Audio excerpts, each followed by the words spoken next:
Depuis la nuit des temps, des femmes tracent des voies. Des voies inspirantes, surprenantes, que nous pourrions emprunter même juste le temps d'un pas de côté. Depuis la nuit des temps, des femmes pensent, créent, brisent les entraves, défient l'impossible et s'inventent une destinée. Elles sont notre précieux héritage, mais nous les connaissons si peu. Dans ce podcast, nous vous proposons de marcher dans leurs pas. Ensemble, on va conjuguer l'histoire au féminin pour s'enrichir et pour déployer nos ailes. Dans chaque épisode, notre invitée nous parle de 2 femmes qui ont transformé sa vie. Nous sommes Alexandra et Caroline. Bienvenue dans Donne-moi des ailes. Aujourd'hui, nous recevons Julie Mamoumani. Donne-moi Des ailes. E-2-L-E-S. Bonjour Julie Mamoumani, nous sommes ravis de vous entendre aujourd'hui. Bonjour, je suis ravie d'être avec vous. Vous dirigez depuis 2018 une société spécialisée dans la production d'émissions télé, de films d'entreprise et de podcasts. Vous êtes titulaire d'un DEA d'histoire et d'un DESS de journalisme. Après 15 années d'expérience dans les plus grandes rédactions, en tant que journaliste et rédactrice en chef, vous vous lancez dans l'aventure entrepreneuriale en créant Mamouze Prod. Depuis, vous dégainez les projets plus vite que votre ombre et pour vous suivre, il faut être bien accroché. Vous êtes très engagée dans l'action sociale et vous mettez un point d'honneur à développer des projets avec des associations et des institutions culturelles qui vous sont chères, comme la Maison des Femmes, le Mémorial de la Shoah, Guerrières de la Paix, Disturb ou encore la Fondation des Femmes. Forte du succès de Mamouze, votre compte Instagram qui a sauvé grâce à l'humour le confinement de milliers de personnes, vous publiez en 2021 chez Jouvence, PTDR, pour une thérapie du rire, un véritable manuel de bonne humeur. Depuis, vous êtes invité pour animer de nombreuses conférences et workshops sur les bienfaits du rire. C'est toujours marrant d'entendre sa bio comme ça en rétréci, mais voilà, tout est vrai, c'est très marrant et c'est vrai que c'est trop sympa parce que j'ai que des messages absolument adorables sur vous m'avez sauvé, vous avez sauvé mon confinement et ça m'épate parce que je me dis mais c'est fou, c'est la puissance du rire. Voilà. Et vous avez des choses à ajouter parce que c'est une bio express. Alors j'ai écrit un 2e bouquin qui va sortir le 7 mai sur la Journée internationale du rire. On hésite encore sur le titre, mais on rigole bien parce que je le coécris avec The Serial Mother qui elle est plus connue sur Facebook et Twitter. C'est de l'utilité du rire, du début de la vie à la fin de la vie, de l'importance du rire. Et donc plus ça va, plus je creuse ce sillon du rire et je suis même devenue prof de yoga du rire. Voilà. Alors, Julie Mamoumani, vous avez souhaité nous présenter pour Donne-moi des ailes, Helena Rubinstein et la Reine de Saba. Et nous allons commencer par écouter le portrait d'Helena Rubinstein. Helena Rubinstein est née en 1872 dans le quartier juif de Cracovie, dans une famille de modestes commerçants. À 24 ans, pour échapper une seconde fois à un mariage arrangé, elle part vivre chez des oncles en Australie. Son projet professionnel ne tarde pas. En s'inspirant d'un onguent fait maison qu'utilisait sa mère, elle fabrique elle-même dans sa cuisine une pommade pour les femmes australiennes à la peau abîmée par le soleil. 8 ans plus tard, elle crée la société Helena Rubinstein et ouvre sa première boutique à Melbourne. Elle invente le concept d'institut de beauté en y ajoutant une cabine de soins. Elle voyage beaucoup pour rencontrer des scientifiques et des dermatologues qui pourraient contribuer à ses projets. Elle épouse Edward William Titus, un journaliste américain, collectionneur et bibliophile, avec qui elle aura 2 fils. Il l'introduit dans les milieux artistiques et l'assiste dans son entreprise. Ils s'établissent d'abord en Angleterre, puis à Paris et ensuite aux États-Unis. Chaque fois, elle ouvre des boutiques. Londres, Paris, New York, Chicago, Boston, la liste est longue. Elle crée même une école de beauté pour former les esthéticiennes de ces instituts. Elle revient en France dans les années 50 et fait prospérer son empire en Europe, tout en collectionnant les œuvres d'art. Innovante et audacieuse, elle est à l'origine de plusieurs concepts encore d'actualité. Les centres de beauté, la classification des types de peau entre peau grasse, sèche ou normale, et les corners des grands magasins. Elle est considérée comme une femme d'avant-garde et d'innovation, qui a créé de toutes pièces un empire industriel et l'a même fait renaître de ses cendres à plusieurs reprises. Elle meurt à New York en 1965, à 92 ans, en étant à la tête d'une fortune colossale, de 15 usines et de 30 000 employés à travers le monde. Alors Julie Mamoumani, pourquoi avoir choisi Helena Rubinstein ? Alors tout ça, c'est grâce à la journaliste Michèle Fitoussi que j'aime tant et qui a écrit des biographies. Et donc moi, j'ai une passion pour les biographies. Et donc en lisant cette biographie, franchement, la cosméto, c'est pas du tout mon truc. Donc c'est ça qui est encore plus drôle. C'est plutôt que je me souviens très bien de l'été où j'ai lu ce livre. Et quand j'ai fermé le livre, je me suis dit non mais si elle peut, Moi, je peux tout, on peut tout. Et c'est vraiment le principe du rôle modèle, quoi. Et cette fille, non mais voilà, elle part d'un shtetl. Faut voir les shtetl, quoi, au fin fond de la Pologne, avec ce que ça veut dire, avec ce que c'est le côté complètement étriqué de l'esprit, où de toute façon, c'est une femme, on est à fin 19e, quoi. Où normalement, voilà, il y a qu'à se marier. Et je me dis, mais la force, la puissance, la détermination personnelle pour partir, pardon, mais en Australie. Hein. Moi, je suis jamais allée en Australie. Hein. On est en 2023, je suis toujours pas allée en Australie. Donc elle, toute seule, à 16 ans, et qui en plus a l'idée de partir avec cette petite crème que sa mère faisait pour ses sœurs et elle, et pour les femmes du shtetl. Imaginez que voilà, les filles australiennes ont trop de soleil et donc il faut faire cette crème. Et elle commence à faire son business. Voilà, c'est pas. Moi, je me dis... c'est une autoroute pour la vie, en fait. Et c'est ça que j'adore dans les bios. C'est des manuels de vie. C'est... vas-y, fais-le, quoi. C'est ça, elles ont beaucoup à nous apprendre, toutes ces femmes qui ont fait des choses dingues. Moi, c'est ça que j'adore. Et en plus, surtout, ça a l'air écrit, mais c'est pas écrit. Et c'est ça que j'adore dans les destins. Elle aurait dû se marier dans son pays, elle aurait dû mourir dans les camps, et en fait, c'est pas ce qui va se passer, c'est qu'elle va créer un empire, parce qu'en plus, on dit pas, mais elle s'installe sur l'île Saint-Louis. En effet, elle va être mécène pour tous les plus grands impressionnistes, surréalistes. Je sais pas, je me dis, mais comment tu penses à tout ça? Et en effet, qu'est-ce qui vient dans ta tête pour créer les spas? Parce que maintenant, c'est pareil, ça nous paraît très logique, mais ça n'existait pas. De faire une école de formation. Enfin voilà, et j'adore les gens qui pensent complètement out of the box, quoi. C'est ça ça me fascine, en fait. Et alors, dans le livre, vous nous avez dit être touché par son esprit d'aventure. Est-ce que vous pourriez nous expliquer pourquoi ça vous touche tant ? Certainement parce que ça résonne complètement en moi. Moi, j'adore l'aventure et si j'ai choisi le métier de journaliste, c'était vraiment pour ça. Donc oui, en effet, c'est sûr qu'il y a des choses qui m'autorisent, en fait. Et c'est aussi ça que j'aime chez ces femmes-là, c'est autoriser les femmes à faire d'autres choses que ce qu'on attend d'elles. Et oui, moi, l'aventure, c'est un maître mot dans ma vie. Je déteste le train-train quotidien. Je me bats pour que ce ne soit pas comme ça. Et c'est vrai que j'ai tout mis en œuvre dans ma vie personnelle et professionnelle pour que ce soit le cas. Donc en effet, je ne sais jamais ce que je vais faire demain. Et alors, encore plus quand j'étais journaliste chez Enquête Exclusive, où je passais de Mayotte à l'Alaska dans la même semaine. Et dans mes premiers boulots, et c'est mes plus beaux jours de ma vie, je me souviens, une équipe de tournage était partie sans cassette. Et donc, ils m'ont dit, bon, bah Julie, hop, tiens, une boîte de cassettes, tu vas à Gvar, en Croatie. Et donc, évidemment, sans rien. C'est-à-dire, j'étais avec ma robe du jour et je ne sais pas si on peut faire plus beau. Voilà. Et moi, ce qui m'a frappé quand vous nous avez suggéré de parler et de choisir Helena Rubinstein, c'est que moi, j'avais jamais réalisé en fait que le nom sur le pot de crème, c'est le nom d'une vraie femme. Oui, je suis d'accord avec ça. Moi aussi, je savais rien du tout. Encore une fois, moi, c'est pas du tout mon sujet, la cosméto. C'est pas du tout. C'est ça qui est marrant. C'est l'ensemble de sa vie aussi. C'est ça que j'aime dans les bios. C'est pas du tout que la réussite. Ça, elle est complètement folle chez elle. Et puis c'est une réussite extraordinaire. Donc effectivement, le côté femme entrepreneur, c'est génial. Mais c'est tout, quoi. C'est aussi qu'elle est mère. C'est aussi qu'elle est femme.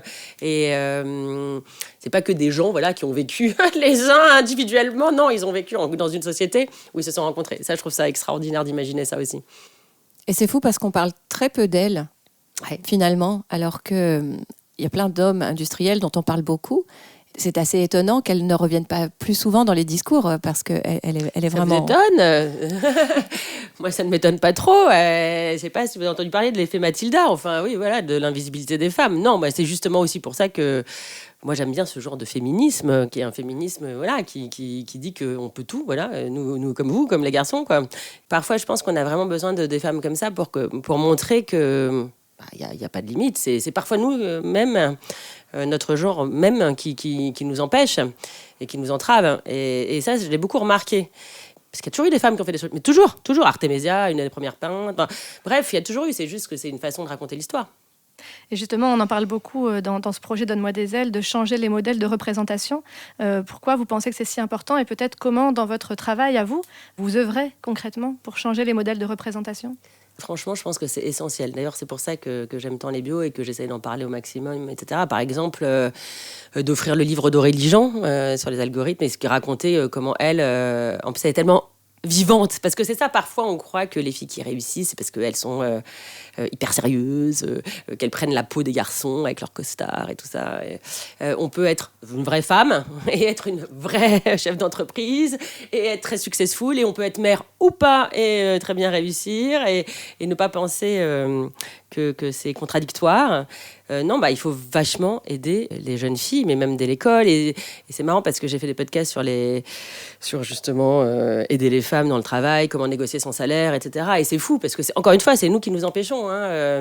Brigitte Grésy, qui était au commissariat à l'égalité entre les hommes et les femmes, elle, au début, comme moi, elle était contre les quotas. Et puis, d'une certaine manière, maintenant, on se dit, mais pourquoi il ne faut pas y aller ? Parce qu'au fond, il faut encourager, quoi. Il faut y aller parce qu'une femme, et ça m'a tué d'apprendre des trucs comme ça, une femme ne va jamais demander une augmentation. Et un mec aura une augmentation parce qu'en fait, il va faire chier le DRH jusqu'à ce qu'il obtienne.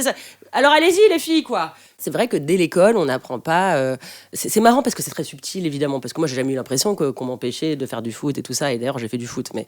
Donc, oui, voilà, donc les bios, la vie des femmes qui ont réussi, qui ont fait leur choix, etc., ça montre des chemins, comme Culotté, le livre de Pénélope Bagieux. Enfin, moi, je suis à fond pour ça parce que c'est raconter des histoires réelles, sur des femmes réelles qui se sont accomplies, et accompli ne veut pas dire faire le sacrifice de la famille, ou voilà, c'est ça que je veux dire.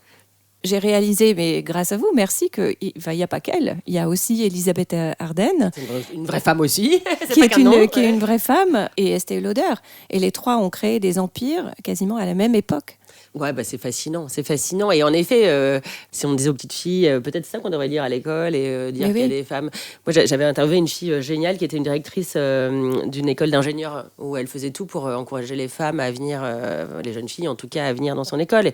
Mais on est hyper bonnes en sciences. Voilà, c'est juste des représentations, des recroyances. Et il paraît que c'est souvent les parents qui disent non, tu peux pas, non, c'est plutôt un travail de mec. Non.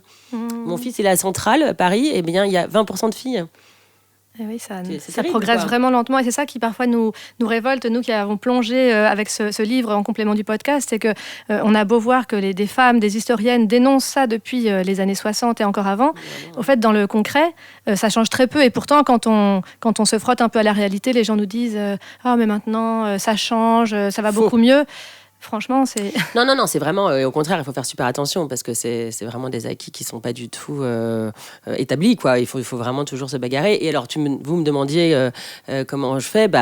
Je me souviens que j'engage des femmes, j'engage des mères aussi. Je me souviens avoir engagé une mère de 4 enfants et je me suis dit qu'il y avait hors de question de ne pas l'embaucher. Et d'ailleurs, elle a été géniale.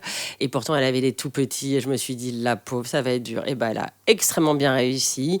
Je privilégierai toujours les femmes. Et pourtant, je suis pas une féministe radicale. C'est pas du tout ça que je veux dire. Mais j'aime l'idée que ça se fasse par le travail, quoi. Par le travail, c'est ça qui est très important, et que c'est pas.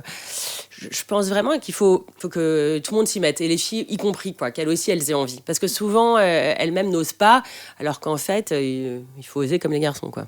Oui, et puis l'approche pragmatique, on s'y met, on s'y colle, on travaille, et c'est ça qui va faire bouger les choses plus que l'idéologie. C'est ma religion, le pragmatisme, exactement. Moi, ce qui me frappe vraiment quand on pense aussi à votre amour des biographies, c'est que les biographies, elles ont pour mérite de ne pas montrer une réalité binaire, en fait. C'est pas, alors que souvent, en fait, malheureusement, c'est très raccourci. On va célébrer Julie Mamoumani pour Mamouze, alors qu'en fait, il y a 1000 autres facettes.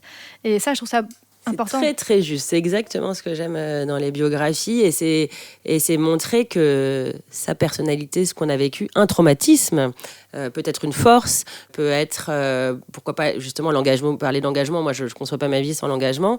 Et en faisant ça, parfois, ça prend la vie. Et puis, vous m'avez parlé du mémorial, mais c'est eux qui sont venus me chercher, par exemple. Autant à la Maison des Femmes, j'y suis allée et j'ai accompagné l'idée de faire des réseaux sociaux pour eux, etc. Mais le mémorial, c'est parce que j'avais fait ça qu'ils sont venus me chercher, qu'ils se sont dit, tiens, elle est influenceuse, mais elle a fait de l'histoire, peut-être qu'elle peut raconter l'histoire différemment et faire une transmission différente. Et quand le mémorial, parce que je suis mamouze, m'appelle pour faire ça, ils ne savaient même pas que mon background, je me suis dit, c'est génial. En fait, on est évidemment multiples, on a des qualités. Moi, il y a des trucs où je suis très mauvaise, il y a des trucs où je suis très bonne. On est tout ça, mais il faut juste... Souvent aussi, dans l'éducation française, on dit il faut améliorer là où t'es pas bonne. Bien sûr, je suis vraiment pour le travail, etc. Mais pourquoi pas profiter de là où on est bonne, et pourquoi pas aller vers ça où est-ce qu'on peut apporter. Et moi, c'est vrai aussi que finalement, finalement, j'étais un peu moi-même out of the box. C'est peut-être pour ça aussi que je me cherche à travers les bios. J'ai mis très longtemps à avoir confiance en moi, même si c'est pas toujours gagné, mais parce que j'étais différente et que donc, je rigolais trop fort, ça. Et je suis très contente qu'aujourd'hui, ce soit que je sois un peu connue tout à fait relativement, mais pour le rire, parce que je me dis, mais combien de fois on m'a dit que je voyais bien la tête des gens dans les rédactions traditionnelles où ils se disaient, mais elle est ouf, elle est tellement enthousiaste, parce que moi je suis toujours à fond. Voilà, donc peut-être c'est pour ça, je me dis, si je peux montrer un tout petit peu par mon petit prisme qu'on est multiple et qu'on peut l'être, et qu'au contraire c'est une qualité, ça serait génial, quoi. Et ce qui est beau aussi avec les biographies, c'est qu'en fait c'est vraiment la grande histoire, ou en tout cas l'histoire plus ample que nous, qui se croise à la nôtre. Et vous avez répété plusieurs fois que c'est vrai que les femmes doivent oser, mais on a vu aussi combien de fois que en fait, ces freins, ils sont hérités de siècles et de siècles de domination et de nous faire croire en fait qu'on ne vaut rien. Et donc le fait de lire et de pouvoir se relier à ces femmes, moi mais c'est marrant. C'est comme du nettoyage. C'est pour ça que j'ai pensé à Helena Rubinstein, parce que j'en ai lu plein. D'ailleurs, vous avez devant vous ma bibliothèque qui est énorme. La femme de Stevenson aussi, extraordinaire, Fanny Stevenson. Je tombe dessus parce que ça, c'était une biographie folle. Mais je me souviens vraiment, le jour où j'ai refermé le livre d'Helena Rubinstein, j'ai été... Ouais, c'est un énorme vent d'encouragement, quoi. Oui, de fraîcheur et d'encouragement, parce que moi aussi, je suis chef d'entreprise et parfois, l'abattement, c'est compliqué, hein. L'URSSAF, les salariés, plus l'opérationnel, plus le commercial, plus... c'est épuisant. Et dire, attends, elle avait 30 000 salariés.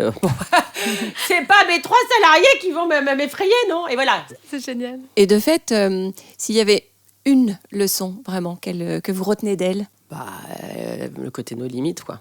Non, mais encore une fois, hein. Tu vois, en 1880, je sais pas, pour aller en Australie, je sais même pas ce que c'est. Je veux dire, il n'y a pas de journaux, il n'y a pas de réseaux sociaux. Je trouve ça fou. Mais moi, alors là, vraiment, dans la vie, si on me demandait quelque chose, j'aimerais être sur le trajet qu'elle va faire. Voir avec ses yeux le monde, la traversée, le chemin, la peur qu'elle a dû avoir et en même temps certainement l'enthousiasme puisqu'elle avait échappé au mariage. Et ça que je trouve génial, elle a échappé au mariage et elle n'a pas eu peur qu'elle se marierait pas. Parce que parfois on fait plein de choses par peur, hein, nous les filles. J'ai une chance folle, j'ai eu un père très féministe, je lui dois beaucoup, et il me disait toujours, comme je suis très speed, laisse aussi le petit bonhomme de ta vie nettoyer devant ta porte. Et j'aime bien dire ça, quoi, cool. C'est joli, ça. Ça arrive, mais si t'es aligné, quoi, voilà. Mais c'est sûr que le No Limit, il est vraiment incroyable en ce qui la concerne, parce qu'en plus, non seulement elle a créé... à chaque fois des entreprises prospères, mais elle est partie à la conquête de plusieurs continents et chaque fois ça a marché. Moi, c'est ça que j'adore. Et en plus, surtout, ça avait l'air d'être une vraie femme, quoi. Enfin, c'est-à-dire qu'elle avait aussi sa vie perso, ses amis. Parce que j'étais allée voir l'exposition au Hommage, là, au musée d'histoire du judaïsme. Et elle a l'air tout à fait normale, quoi. C'est ça que je veux dire. C'est ça que je trouve génial. Souvent on nous fait croire qu'il faudrait renoncer à quelque chose, en fait. Et là, j'ai l'impression que c'est vraiment ce qui vous plaît, en tout cas, et ce qui nous plaît par contagion, vraiment, c'est on peut être tout. Mais carrément. On peut être tout, on a le droit d'être tout. Mais ce qui est bien, c'est que justement, les mecs font un chemin vers nous aussi, parce qu'eux aussi, maintenant, ils sont pères, et ils le revendiquent. Et je me dis, voilà, si chacun fait un chemin vers l'autre, ça sera bien parce que on s'autorisera comme eux s'autorisent, ils s'autoriseront parce qu'on s'autorise. Et moi, je suis très optimiste, en fait. Chouette. Si vous aviez eu l'opportunité de la rencontrer, ou peut-être d'assister à un des repas quand elle rencontrait des personnes illustres de son temps, ce serait lequel? À quelle table est-ce que vous vous seriez glissé? J'hésite effectivement dans la 5e avenue ou sur l'île Saint-Louis, parce que j'aimerais bien visiter l'île Saint-Louis. Moi, j'adore l'histoire pour ça et j'adorerais, avoir un instantané d'un dîner sur l'île Saint-Louis ou un apéro ou quand elle préparait le dîner, la nourriture de son enfance. En tout cas, elle est super inspirante et je ne doute pas que nos auditrices et auditeurs pourront, à la découverte de son parcours, vraiment se régaler. Il faut lire le livre de Michel Fitoussi et il empoche en plus.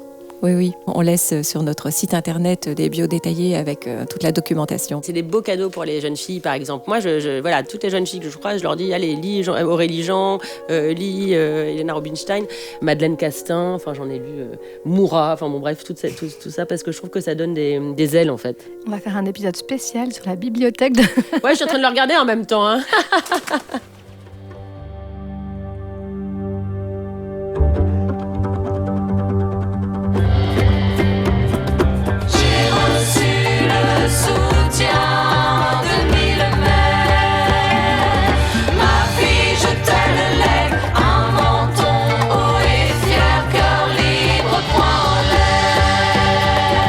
Sois ma divine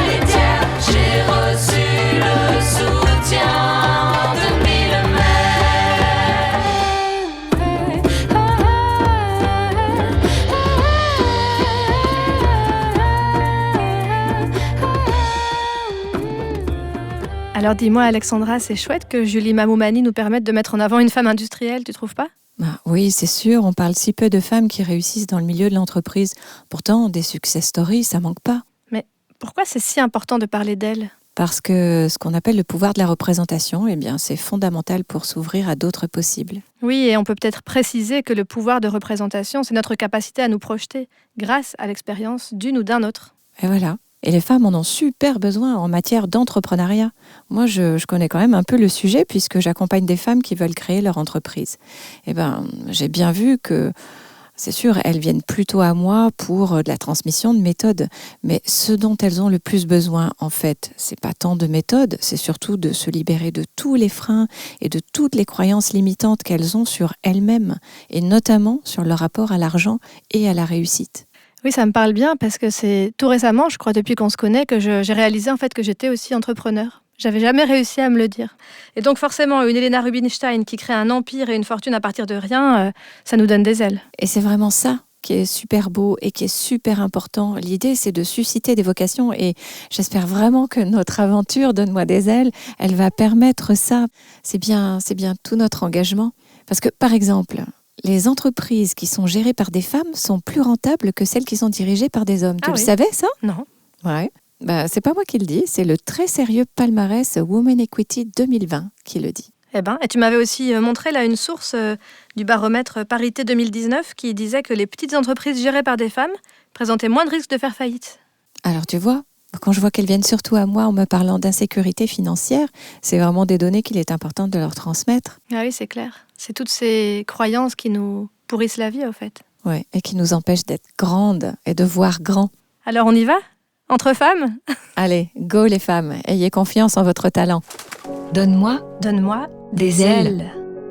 E-2-L-E-S. Alors Julie Mamoumani, la deuxième femme dont vous avez souhaité nous parler aujourd'hui, c'est la reine de Saba. N'importe quoi, non? J'adore, mais non, je suis en train de regarder s'il y a des accointances entre les deux. Allons-y. Mais en fait, qui est donc la reine de Saba et a-t-elle vraiment existé ? Elle est mentionnée dans la Torah, la Bible et le Coran. Elle aurait régné sur le royaume de Saba, un territoire qui correspondrait aujourd'hui au nord de l'Éthiopie et à l'actuelle Érythrée. L'historien romain Flavius Joseph, auteur de Antiquité judaïque, œuvre datée du 1er siècle, affirme que la reine de Saba était d'une sagesse accomplie et à tous égards digne d'admiration. Elle est décrite comme une femme puissante, sage et de grande beauté, régnant en femme célibataire sur le pays des Sabéens. Les récits s'accordent sur une rencontre à son initiative entre elle et le roi Salomon, mais ils divergent sur les circonstances et conséquences. Il y est question de défis, sous forme d'énigmes qu'elle donnerait à résoudre au roi, d'amour, d'échange de biens, et même d'une possible descendance en la personne du futur roi sabéen Ménélik.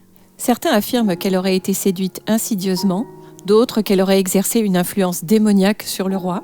En tout cas, aucun récit ne semble la croire capable d'une stratégie purement politique. Le chant des cantiques de la Bible a inscrit pour l'éternité ces deux personnages dans la mémoire collective de l'Occident. En 1951, lors de fouilles archéologiques dans le désert nord du Yémen, est découvert un temple sacré utilisé par les pèlerins entre moins 1200 et 550. Ces vestiges pourraient constituer une preuve de l'existence de la reine de Saba. Quoi qu'il en soit, avec ou sans preuve archéologique définitive, son histoire a eu un impact immense sur l'imaginaire populaire des pays occidentaux comme des pays musulmans et a inspiré de nombreux artistes. Alors, pourquoi la reine de Saba ? Eh bien, parce que j'ai fait mon DEA d'histoire sur le judaïsme et le rastafarisme à l'Institut catholique de Paris et après à la Sorbonne.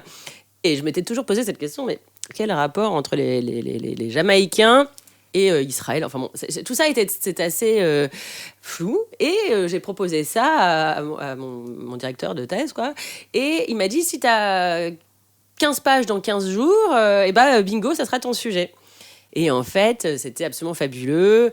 Finalement, souvent, les Rastas, ils regardaient vers l'Éthiopie, puisque c'est retourné vers la terre de nos ancêtres, puisque eux-mêmes se considéraient un peu comme les Juifs sous Nabuchodonosor. Et donc, en lisant la Bible, ils se disaient, nous aussi, on est les Sufferers, on est les Israelites, notre terre, c'est l'Éthiopie. Donc, en fait, c'est marrant parce qu'il y avait un parallèle, en fait, Juif, Rasta, tout ça lié avec l'Éthiopie. Je viens donc à notre reine de Saba, puisque Il y a Marcus Garvey, qui était un des premiers leaders noirs, qui a inspiré Malcolm X, mais qui était jamaïcain, et qui a dit regardez vers l'Éthiopie, c'est le seul pays qui n'a pas été colonisé, etc. Et donc, il y a eu toute une sorte de religion qui dit ok, c'est notre pays, l'Éthiopie. Donc, il y a le Haïlé Sélassié, qui était le roi, qui lui est donc le descendant de ce Ménélik dont vous avez parlé, qui est le fils de la reine de Saba et du roi Salomon. Et là aussi, en Éthiopie, il y a des juifs, les Falachas. Et donc, en fait, quand j'ai commencé à faire mon enquête, eh bien, j'ai découvert et je suis remontée à cette rencontre extraordinaire. Et là aussi, moi qui adore imaginer, parfois dans ma tête, je me fais comme si j'avais une machine à remonter le temps et j'imagine cette rencontre entre la reine de Saba et le roi Salomon. Et évidemment, tout de suite... c'est un festival, c'est des couleurs, des épices. Je comprends que tout le monde se soit emparé de leur histoire et de leur rencontre parce que c'est là aussi, c'est fascinant.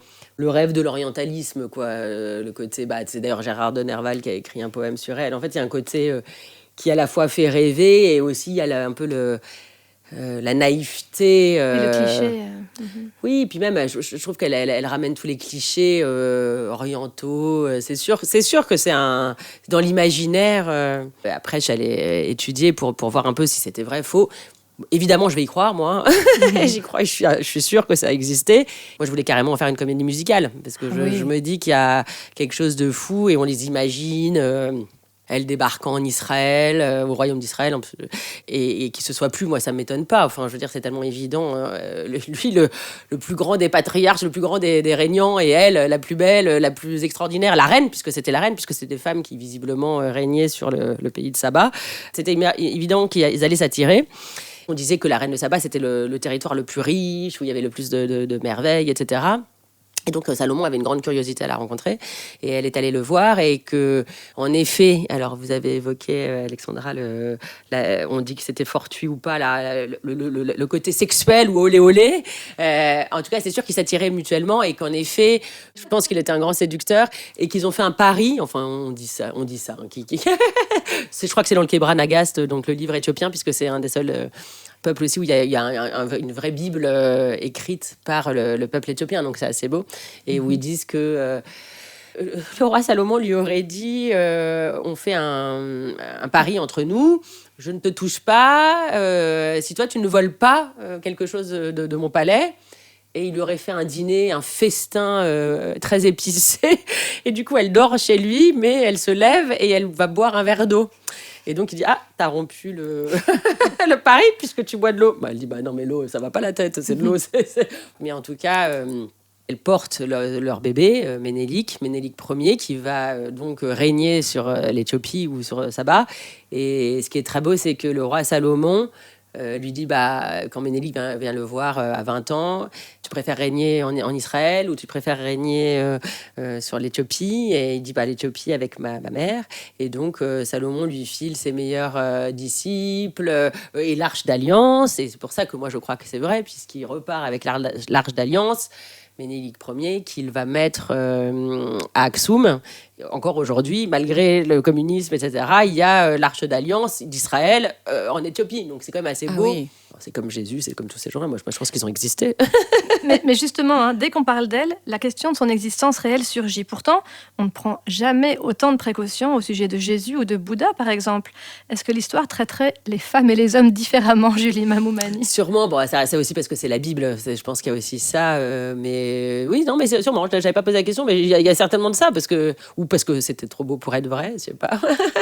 Mais c'est vrai pour moi, elle est exactement l'équivalent de Salomon. Alors, évidemment, je ne vais pas me faire de copains avec les rabbins tradis, mais je suis sûre que Delphine Orviller serait d'accord avec moi. Et ce qui nous a frappé aussi, c'est qu'elle n'a pas de nom, pas de prénom. C'est la reine de Saba. C'est faux quand les femmes traversent l'histoire. Cela dit, c'est beau, et puis elle a même un bon gâteau au chocolat. Non, je plaisante, mais évidemment que c'est dramatique, en effet. On retient son rôle, en fait, on ne la retient pas elle. C'est déjà ça. C'est déjà bien. J'adore d'ailleurs toute la série de Marek Alter sur les femmes qui ont compté dans la Bible, Lila avec un H contre l'extrémisme religieux. Ça aussi, je me suis régalée avec ces bios-là, évidemment. Pour revenir à l'histoire du fait qu'elle n'a pas de nom quand même, puisqu'on traite vraiment dans ce podcast et dans le livre la question de l'invisibilité, c'est un des plus forts personnages de souveraine dans l'imaginaire mondial. Et vraiment, elle n'a pas de nom. Enfin, nous, ça nous a vraiment... ça nous a frappé, en fait. Vous avez raison, c'est vrai, c'est très choquant. Et il faudrait demander aux spécialistes du judaïsme antique. Enfin bref, des spécialistes, on devrait leur demander parce que peut-être c'était il y a si longtemps qu'il n'y a pas de traces. C'est ça qui est difficile. C'est pour ça que le Kebra Nagas, déjà, c'est extraordinaire parce que les traditions africaines, elles sont à l'oral. Il n'y a rien. Et c'est pour ça que... l'Éthiopie était aussi très à part parce qu'il y a ce fameux Kebra Nagas. Il faudrait revoir le Kebra Nagas qu'ils disent parce que peut-être qu'il y a le nom. Bon, je revérifie dans les bouquins, mais... Et ce qui nous a frappé aussi, c'est finalement, comme beaucoup de femmes qui ont été souveraines, elle a été aussi discréditée. On a dit d'elle qu'elle était aussi une reine des démons, qu'elle était peut-être apparentée à Lilith, qu'elle était un djinn, mi-humaine, mi-démon. Un djinn étant un petit esprit ou un petit démon, quoi. Mais oui, qu'elle était une danseuse séductrice, qu'elle avait fait un infanticide, qu'elle était même une sorcière démoniaque. Ben voilà, j'allais dire sorcière, évidemment. Voilà, Mona Chollet serait contente. De toute façon, toutes les femmes fortes, elles sont des sorcières, quoi. Hein. C'est fou, hein. Oui, c'est fou. On leur fait peur aux garçons. Ils n'enfantent pas. On est hyper forte, on est hyper puissante. En fait, on est dangereuse pour eux. Je comprends qu'ils aient peur de nous. Mais il faudrait juste que nous, on prenne conscience de notre force, en fait. C'est surtout ça. Mais oui, ça m'étonne pas. C'est terrifiant de lire ça. Mais ça ne m'étonne pas. Et d'où l'importance, en fait, de mettre en avant le matrimoine. À Saba, il n'y avait que des femmes reines. Enfin, les reines, ils n'avaient pas de droit, quoi. C'était les femmes qui dirigeaient. Donc... Il faut savoir qui a écrit l'histoire, c'est que des hommes. Il faut savoir qui avait le droit d'écrire. Quand je parle d'écrire, c'est écrire l'histoire. Et Gutenberg, enfin déjà, la religion catholique, enfin bon, il y a du boulot. Hein. Il y a eu des sacrés freins et comme on disait... C'était la société entière était même construite comme ça. Donc avant qu'il y ait quelqu'un qui ait envie d'écrire sur la reine de Saba et de la faire passer pour une femme... En plus, c'était l'Afrique, donc c'est en Occident qu'il y a eu les premiers livres, je veux dire, qu'on lit aujourd'hui. Enfin bon, bref, donc oui, en effet, c'est... On vient de loin. On vient de super loin, oui. Et qu'est-ce qu'elle aurait à transmettre ? À mon avis, beaucoup de choses, parce que c'est très rare les femmes souveraines. En plus, je trouve ça génial que ce soit une femme souveraine dans ces pays-là. Donc, j'adorerais qu'il y ait encore des reines dans ces pays-là. J'adorerais qu'elles viennent raconter ce que c'est. Ça serait extraordinaire qu'une femme qui est si vieille arrive aujourd'hui et qui voit ce qui se passe et qu'elle puisse rappeler comment elle a régné, comment elle... parce que ça serait extraordinaire d'avoir son témoignage, quoi. Oui. Et qu'est-ce qui vous touche ? Peut-être qu'on recommencerait tout. Peut-être que ça recommencerait tout. On réécrirait toute l'histoire. Et qu'est-ce qui vous touche dans ce qu'elle est ? C'est un peu toujours la même chose, c'est-à-dire qu'une femme... qui règne, parce que c'était énorme, hein. On parle de Yémen, mais c'est Éthiopie, Yémen, enfin c'est un territoire... Oui, c'est ça, on se rend pas compte, en fait on n'a pas l'ampleur, l'ordre de grandeur. Voilà, en fait c'est un peu comme Cléopâtre, quoi. C'est des femmes comme ça, comment elles ont... Et là aussi Cléopâtre, on a essayé de l'écraser, hein. On la ramène que à ses amours, à son nez. Ouais, à son nez, alors ça c'est encore cliché. pire. Ouais, voilà, des clichés, mais vous avez raison, à mon avis c'est fait exprès, évidemment, parce que les hommes on peut pas être des bonnes ça va pas dans souveraines. Le sens de l'histoire. Ah bah non, puis on peut pas être des bonnes souveraines, et puis en plus, oui, il faut toujours écraser la femme, hein, de toute façon. Mais moi ça me touche, parce que je l'imagine d'une puissance infinie, quoi. J'aurais trop envie qu'elle me raconte comment elle fait pour régner sur son territoire, quoi. Et elle aussi, elle est partie à l'aventure, parce que partir du Yémen pour aller jusqu'en Judée, c'était quand même une sacrée expédition. Alors là, être dans sa cabine, enfin je sais pas ce que c'est, sa caravane ou n'importe quoi sur son chameau avec elle, enfin je sais pas, mais en tout cas ça. Tu vois, j'aurais adoré faire un documentaire là-dessus. Oh oui. Magnifique. C'était passionnant de discuter avec vous, merci beaucoup. Merci. Au revoir, Julie Mamoumani. Au revoir, vous êtes sympa à chaque fois de citer mon nom et de ne pas l'écorcher. Merci à Julie Mamoumani de nous avoir donné des ailes aujourd'hui. Les biographies détaillées de la reine de Saba et d'Helena Rubinstein sont à retrouver sur notre site internet donne-moi-des-ailes.com. Si vous voulez en savoir plus sur le matrimoine, Donne-moi des ailes, c'est aussi un livre documenté avec soin qui est publié chez Jouvence et disponible en librairie. Cet épisode a été conçu avec beaucoup d'amour par Caroline Le Cire et Alexandra Huguetto. Pour le son et la réalisation, c'est Charlie Azinco qui a fait des merveilles. Aidez-nous à faire rayonner les femmes en partageant cet épisode et en lui donnant plein d'étoiles. Quant à vous, quelle inspiratrice vous a donné des ailes ? Partagez votre expérience sur les comptes Facebook ou Instagram du podcast. Nous avons hâte de la découvrir.